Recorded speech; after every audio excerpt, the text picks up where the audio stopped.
Um, so my next question is for the Black Americans that have already made their minds up to say, I'm gonna stay in America, for whatever reasons, because a lot of times it seems just like we're looking for solutions. You ask 10 Black people which way Right. should we go as far as changing America, and we get these different answers. So what I'm trying to ask you, could you provide any suggestion or solution to what Black Americans who want to stay in America, what should they do? I mean, because should we stay in the communities that we live in now and fight gentrification and buy the block Mm. up and struggle with that, or should we just separate and buy farmland and do like the Amish and start producing everything on our own? Do we try to integrate into politics and the police force, or which way do they go?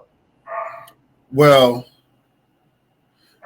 that's a good question, brother. I mean, and ultimately, and I've listened to, like there's not several books. I can't recall, but he wrote The Crisis of the Negro Intellect, that kind of goes back and it talks about black people in America, but also bringing it up to the whole powernomics phenomenon, which my sister Angela, really encourages. Shout out to Sister Angela. Um, Definitely. right. So my idea, brother, it's like we are dealing with a lot of different things that we couldn't conceptualize, during Garvey's or during Garvey's term, and many other of our scholars in terms of building a community where people live together cohabitally. And we've seen, for instance, I mean, and this is sort of shameful that there's really no, black community anywhere. It's just black people live within a particular neighborhoods, and ultimately these neighborhoods have been uh, chemically, crime ridden or chemically dependent because of the warfare that America and the intelligence agencies, if you will, desires to destabilize uh, black people personally, but also our communities, so that many of us, we don't have healthy community members to even a few that even can develop and live with. Like, who want or who can. I mean, many people.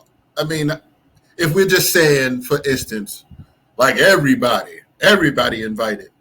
Like we gonna have incidences like the Dr. York, whether however people feel about him, it's just like we gonna have, pedophiles. We gonna have people that want to get high, and it's just like when we start to weed, some of the abuses out, the homosexuals, what I'm saying? I mean, like when we start to weed all this out, people who want to, bring Betty or Becky, along with them, it's sort of like, damn, like who do we truly have, right? And it's just kind of like my deep thoughts. Who do we really have that we can say, yes, you come with us, be a part of us? Like I know the churches invite everybody, in, but that's why some of the churches are not functional. You see, because ultimately, like Garvey said, not everybody gonna be good.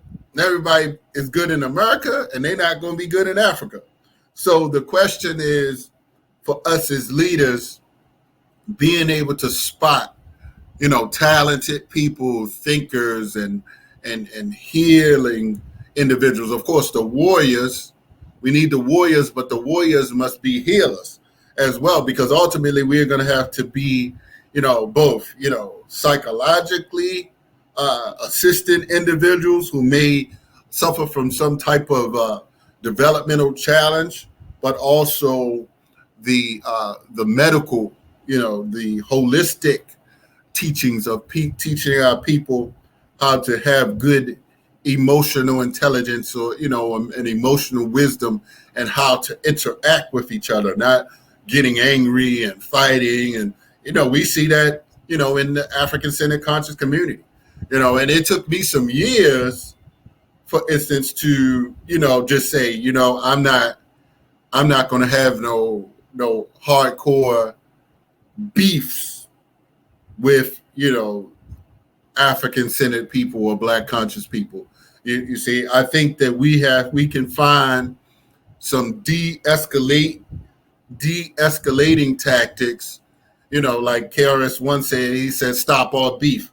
Like, we got to find ways to. I mean, sometimes you might seem like somebody getting over on you, or you might feel like you being weak about something, but we can't be like bullies, or we can't be like thugs and trying to be the shall I say, the alpha male, and like, I'm the leader, I'm in charge, everybody gotta listen to me all the time about everything.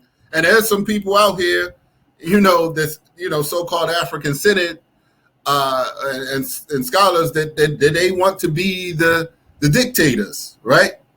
And I don't know how functional you're gonna rule if you don't have some compassion for our people, right? If you speaking down and degrading and it depends on your tone, temperament, and intentions as well, in the reasoning why you're how you're communicating. But ultimately, when you speak down in a mean-spirited way to our people, and not try, as even Elijah Muhammad, he said, teach the people, don't beat the people. So I'll just say that I can't say that living amongst some people is going to be the most healthiest thing. I think that ultimately we have to find small tribes in different spaces and build different unique allies. And Garvey did something in his little blue book, I believe, the message of the people. I think it was the message to the people, where he took some people, I believe maybe a week or two or 30 days. It may have been 30 days, but he took some individuals out to train, and he educated them for some time. I believe, what was the course is called, and it may talked about in the philosophies, opinions of Garvey as well. But that's ultimately, we need kind of education centers, if you will, re-education centers, if I may. And other countries have had some other types of re-education centers, but that's kind of what's going to have to happen. Like, and it's going to have to be ideological. And I'll just give you this example. I don't know how people feel about Umar Johnson. I mean, but I just saw something where he had a brother on a call. And let me know if we're going too far, brother, but I'm feeling good about this talking. But he was talking to a brother who had a 16-year-old son, right? And his son somehow got caught up with some 22-year-old Black man that, they had sex with each other.